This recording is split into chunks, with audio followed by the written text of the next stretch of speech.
Hey, and welcome into the Big Ten Huddle. I'm your host, JR, presented and brought to you by FanDuel. We have college football with Sam. Always nice to have Sam back on the channel with us here. And Sam is going to talk a little Michigan transfer portal. I'm confident Sam could talk any team with the transfer portal at this point. Dude has so much in his brain. He knows everything that's going on in college football, it seems like. But we're glad to have Sam here to talk Michigan football with us. Now, Sam, your channel is much bigger than mine. However, if anybody for some reason does not know who college football with Sam is, please tell them where they can find your content at.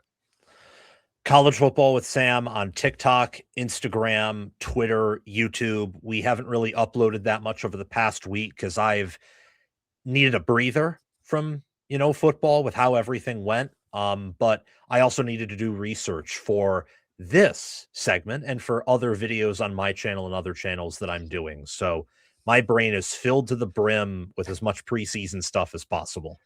There you go. We love to hear that, Sam. So, all right, we are going to talk the Michigan transfer portal, and it's a very interesting situation with Michigan here, kind of like Ohio State, low in the on-3 transfer portal rankings for the Big Ten because of the talent that they lost. Of course, on-3 takes into account the talent you gain, also the talent you lost. But in 24/7, they gained a lot of talent, at least by the ratings and rankings perspective.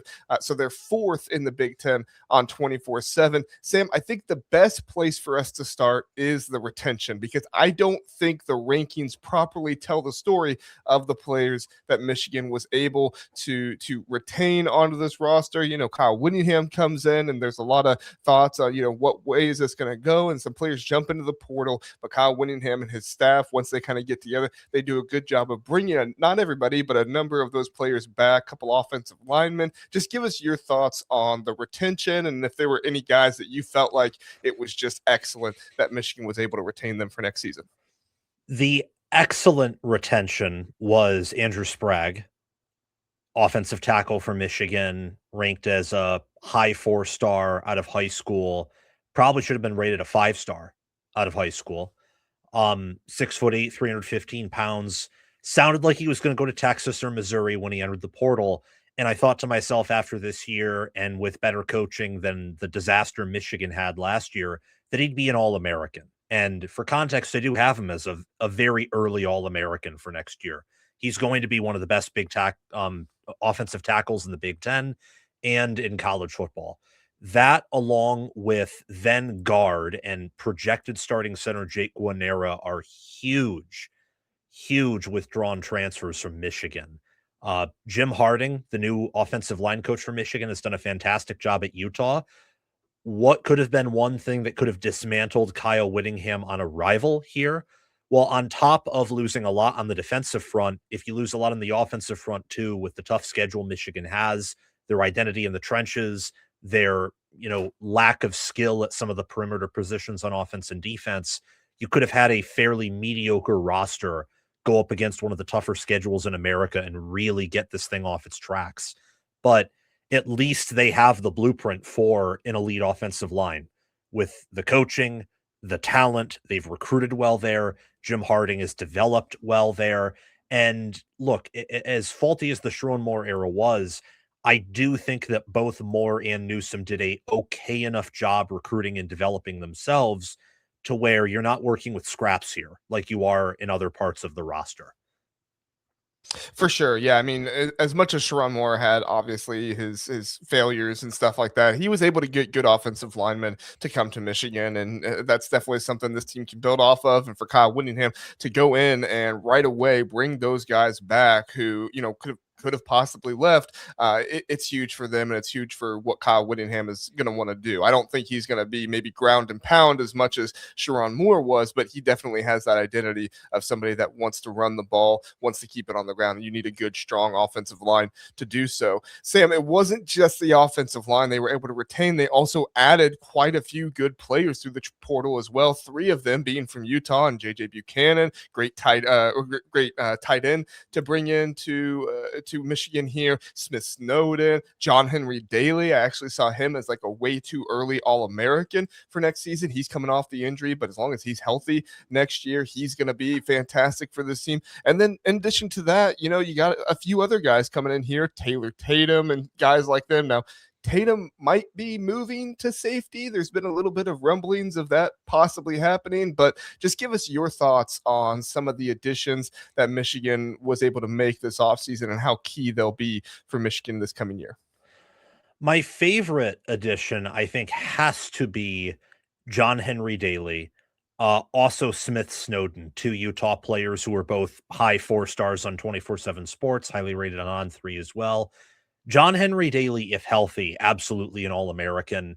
I have him as, not a cream of the crop All-American only because of the injury from a way too early angle. But if he's healthy, he will be one of the best defensive ends in America immediately. I also liked the addition of Smith Snowden because Michigan has had issues at defensive back this year and last year. He'll probably be Michigan's best defensive back since what we had in 2023 or what they had in 2023 Michigan with, Will Johnson, Mikey Sainristil, and with Yair Hill coming back. And if Rod Moore can be healthy for more than a handful of games, you have to at least like the possibility of this being Michigan's best secondary in quite some time, which is needed with the drop off at linebacker and the massive loss of production and experience on the interior of that defensive line. You also got Celesi Moa to come in as well, and he's kind of been back and forth between the cornerback and the wide receiver ability there. Do you have any idea where Celesi Moa might be playing next season if he gets some time on the field?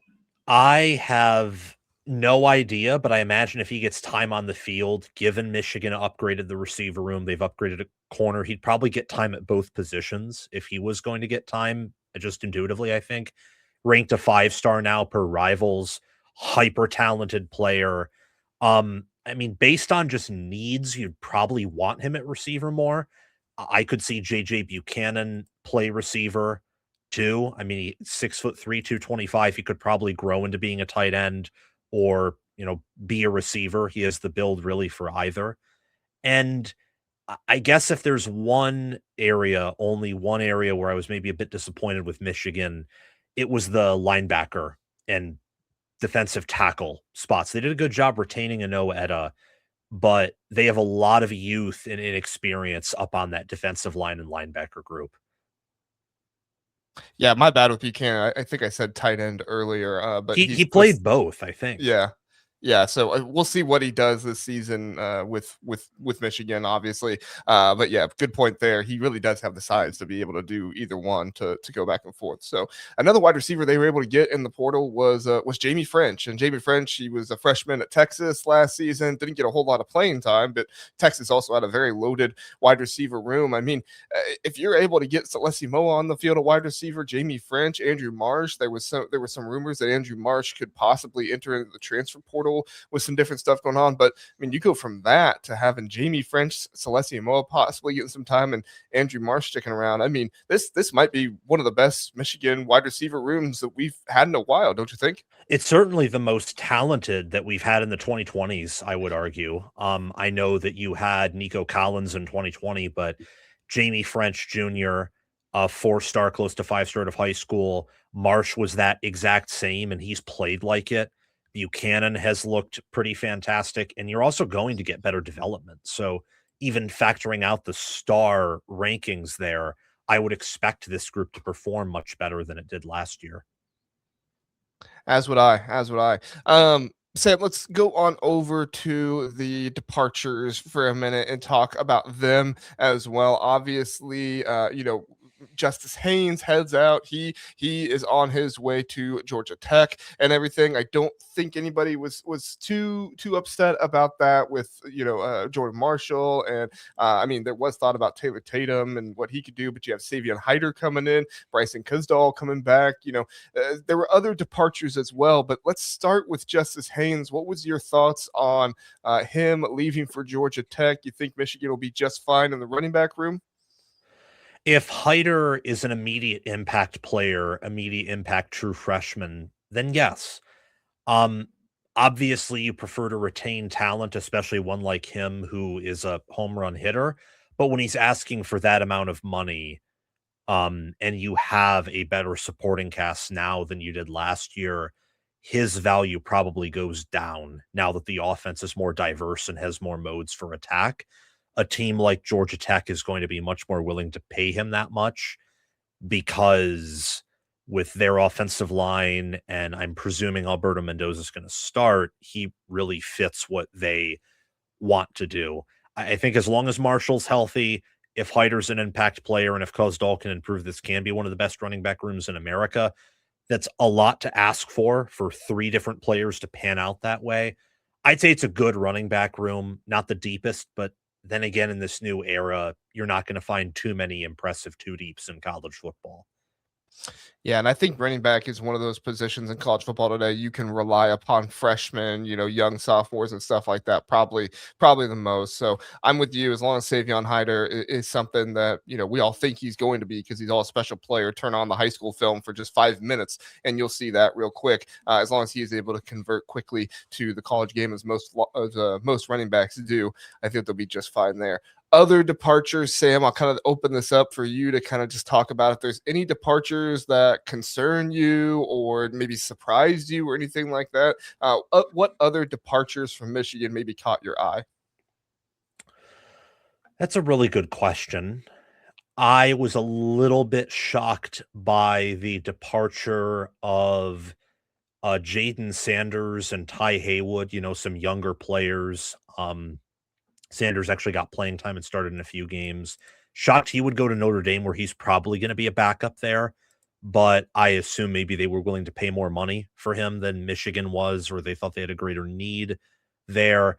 I was a bit shocked that they couldn't lure Cole Sullivan back when they were able to lure the offensive lineman back. But I imagine it's easier to sell based on the fact that Utah is going to get 2 tackles drafted this year. It's probably easier to sell the offensive lineman on the development journey than it is maybe a linebacker like Cole Sullivan, especially when Oklahoma, who's done a phenomenal job with linebackers, is pursuing you. Outside of that, I'm not really shocked. Michigan's roster, for as talented as it was poorly developed and poorly coached. And sometimes you just have to start anew because the players have received that poor development and poor coaching, and you just need a break. Well, they'll definitely be better coached this season. I mean, Kyle Whittingham is Yes. a future Hall of Fame coach. He brought over a lot of his staff with him. It's a harder schedule this season, but it's going to be a much better coach team. I think that Michigan Penn State game in the middle of the season could be a sleepy not sleepy, kind of a sleeper, one of the best games in the Big Ten possibly this season with Penn State going to Michigan, both of them having brand new head coaches and everything else. I think it's going to be really interesting. I do want to talk about Cole Sullivan. Well, maybe just more about the linebacker position because you lose Cole Sullivan, don't really bring anybody in through the transfer portal at linebacker. You have Awusateng, I believe is how you pronounce his last name. So he's a young guy, very athletic. As long as he gets coached up well, I think he could really be a weapon for this Michigan team. And then you bring in from North Dakota State, Nathaniel Staline, I believe it's how you pronounce his name. I don't know if Staline has the athleticism to be one of these best linebackers in the country, but he's very sound. Watched a little bit of his tape, always is in the right spot, he's very smart. You can tell he's a guy that's played a lot of football before. Just give us your thoughts on the linebacker position next year and what, do you feel confident in it? Is this something that concerns you? Where are you at with that? I'm pretty concerned. Now, I'm not 10 out of 10 concerned because I trust this coaching staff and they're going to have more access to talent than they ever did at Utah. I have seen people talk about, well, why should we be scared of a coach who just went, 8-4, 9-3, occasionally 10-2 at Utah, and sometimes had down years. And look, I understand the sentiment there. But he never had a team talent composite above 30th. And the way they play games, which is defense and running the football, what that can do to you in a negative way sometimes is the game is slower and you can't afford to make as many mistakes. It's kind of the inverse problem with like what Ohio State sometimes dealt with, where you can quickly scale and make games out of control with the wide receiver talent. But sometimes in exchange for that, it's hard to establish game control in bigger matchups with teams that have the defense, the O-line, And then when Ohio State doesn't have that, it's hard. But all that being said, in Utah, you can't have everything. Michigan, I don't know if you can have everything either, but you're much closer to having a top tier caliber roster. You have better players and you'll have superior athletes and bigger, stronger men. So, point taken. I think that this staff can make any room at least okay or good or serviceable. But my concern is Utah this past season had some talent on their defensive front, some of which is coming over to Michigan. And in their final games against Kansas and Kansas State, they couldn't stop the run.